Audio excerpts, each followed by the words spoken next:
Sasa sisi hapa utuambii chochote. Tunaenda huko kwa Idi tukakiwashi. Upo?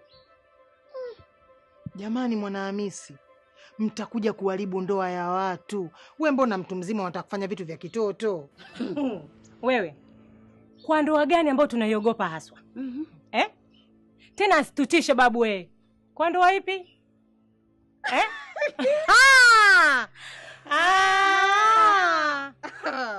Hala ndugu zangu.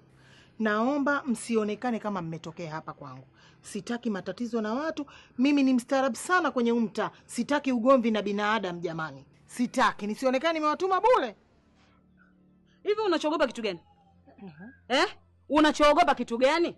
Sasa kazi tuachie sisi. Hakuna mtu tunamuogopa hapa mjini.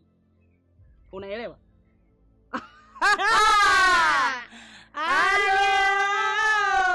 Akitaka kupigana aje. Aingie kati tumuonyeshe show. Habari ndio hiyo.